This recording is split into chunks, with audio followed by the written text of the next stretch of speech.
and I'll chime in live from here. This is the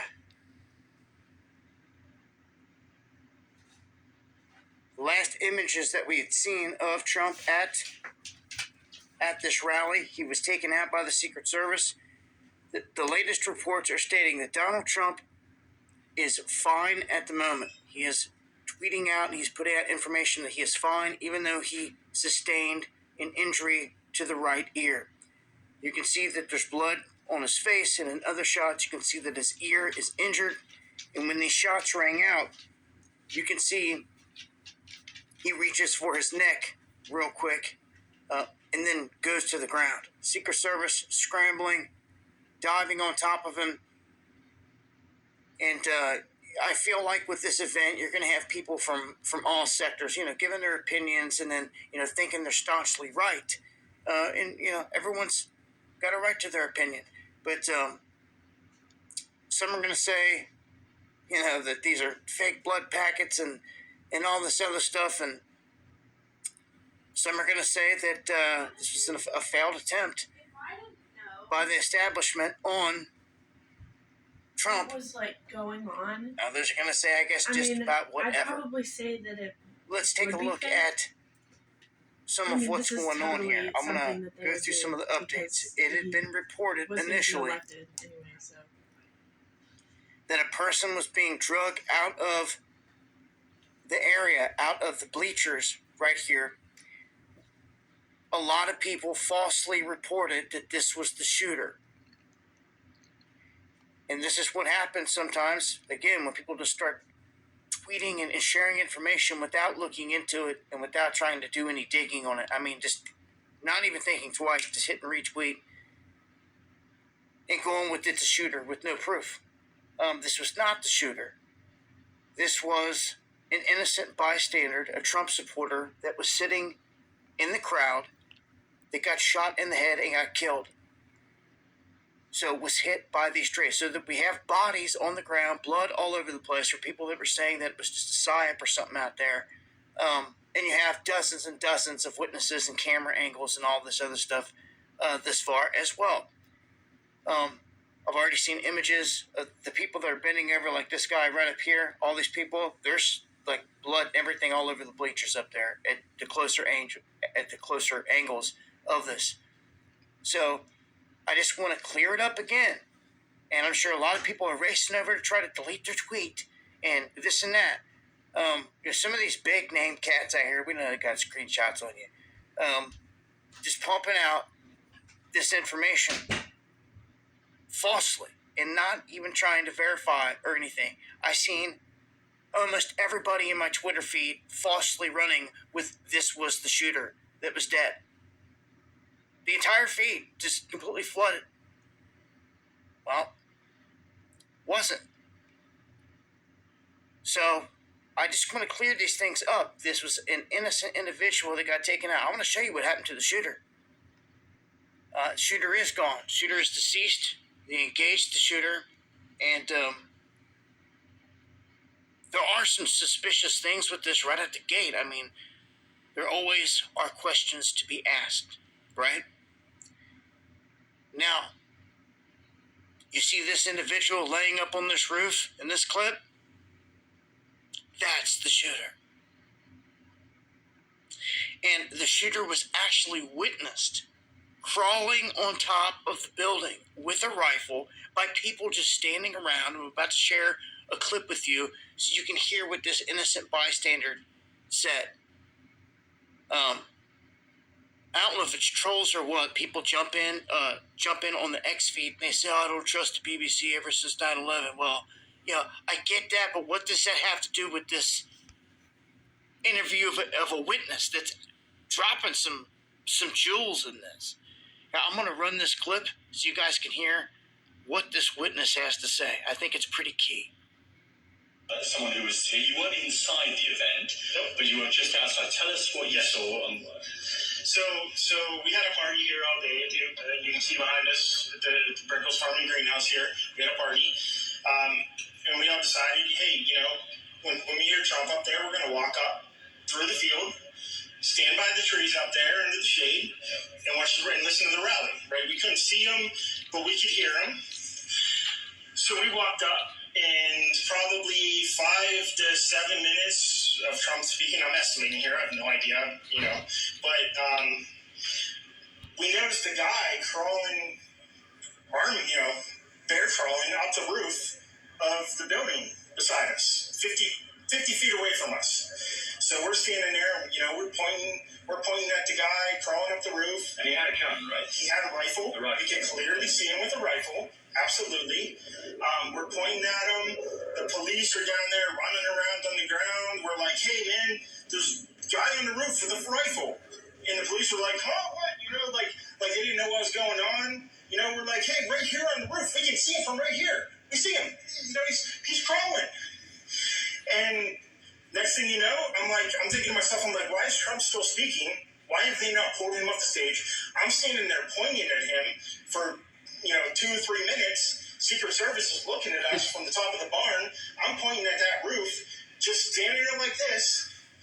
And next thing you know, 5 shots rang out. So you're certain that the shots came from that guy on the roof? 100%. 100%. And he was up there for a couple of minutes. He was up you there. saw him up there for a couple of minutes. Absolutely. At least 3 to 4 minutes. And you were telling the police and the Secret Service? We were telling the police. We were pointing at them for the Secret Service, who were looking at us from the top of the barn. They were looking at us the whole time when we were standing by that tree. Could they see binoculars? Could they see him? Probably not, because the roof, the way the slope went, he was behind where they could see. But why is there not Secret Service on all of these roofs here? This is not a big place. Did you see, obviously everyone, when the shooting started, everyone was very panicked. Did you see what happened to him at all? Oh, yeah, they blew his head off. Okay, sorry. Secret Service blew his head off. Okay, just be careful because we don't quite know who's watching, but you're pretty sure they shot the guy? Absolutely, 100%. Okay. Yep. You saw that happen? Yep. Okay. Yep. And did you see them go up to him afterwards, or? They crawled up on the roof. They had their guns pointed at him, make sure he was dead. He was dead, and that was it. It was over. That's incredibly shocking. The guy was on the roof right there. You can see the white roof right there. Did you get a look at him? Could you? No, other than he was in muted colors, tan type clothing. We saw the rifle flinging around as he was trying to crawl. We saw the rifle, 100%. Do you know about guns? Do you know what kind of weapon it was? Oh, absolutely know about guns, for sure. It's a rifle of some sort. I wouldn't know, I wasn't close enough to read the label on it, Sure. But it was a rifle of some sort. Yeah, absolutely. So, how do you process what you've just seen?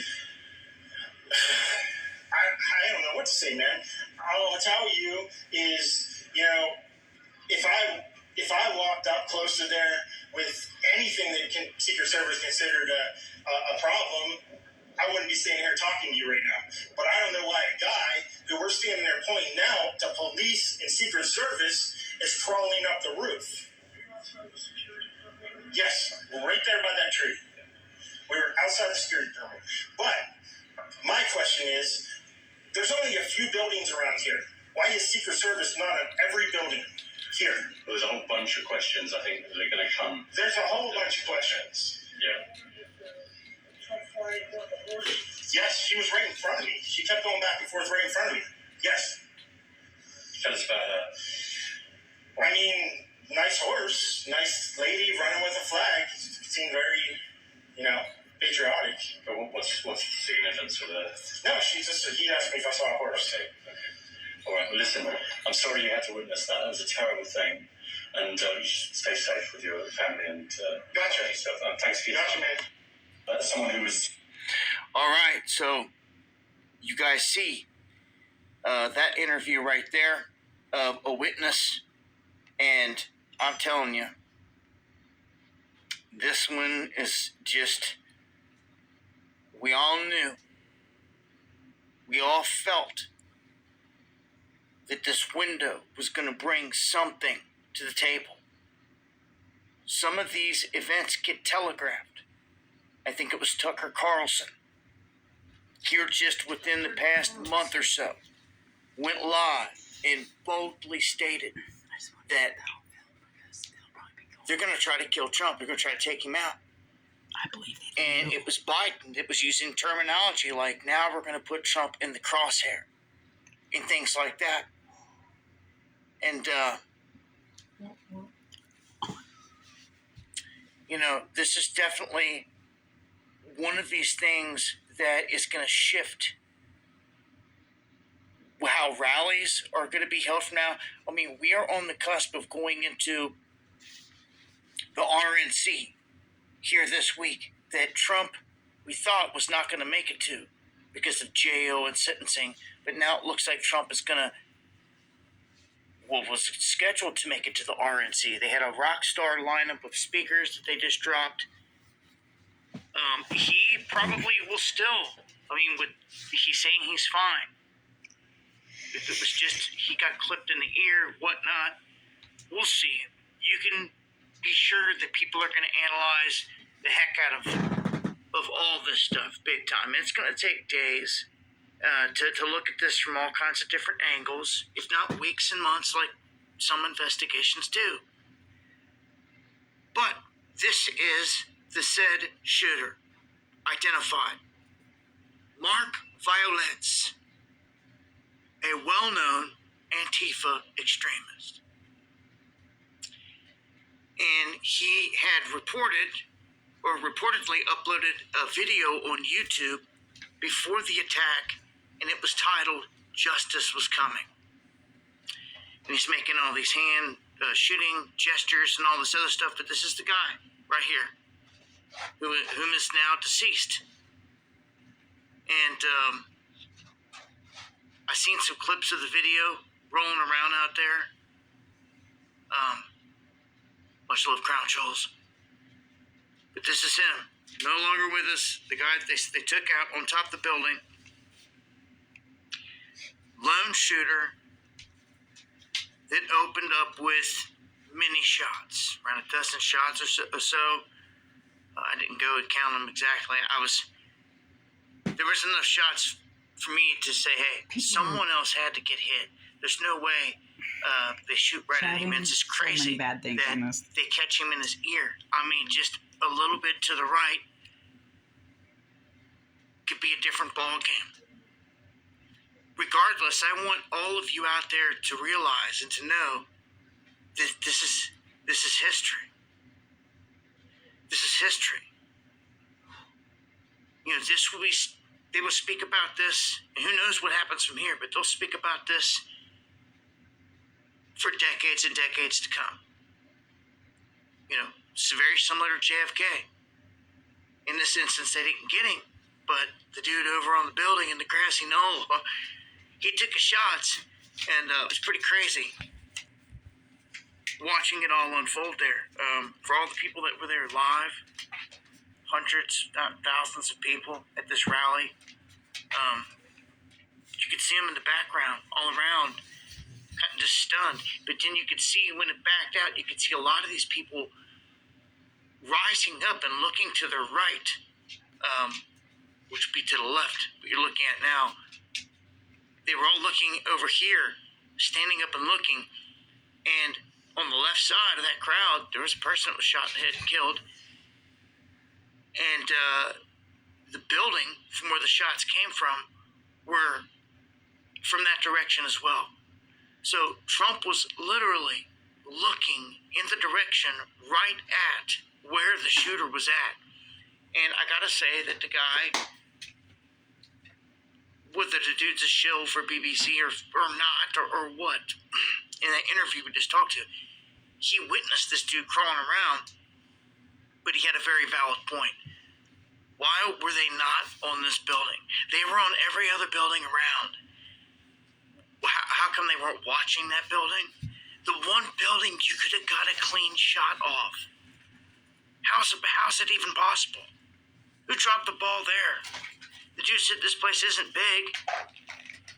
Who dropped the ball there? How come there wasn't an agent? Because, man, when I go to just BLM rallies or stuff like that, man, there's agents on the roof everywhere, let me tell you. Last time I was in Louisville for the armed NFAC march where they shot themselves up there. The feds were all over the rooftops. Everywhere. Everywhere. it just, it's crazy. Thank you, Meat Puppet, for the coffees. That is the best way to support the show. Thank you to the fullest. Much love. Shout outs to all the purebloods out there. Everybody checking in. This is Clown World at this point in time.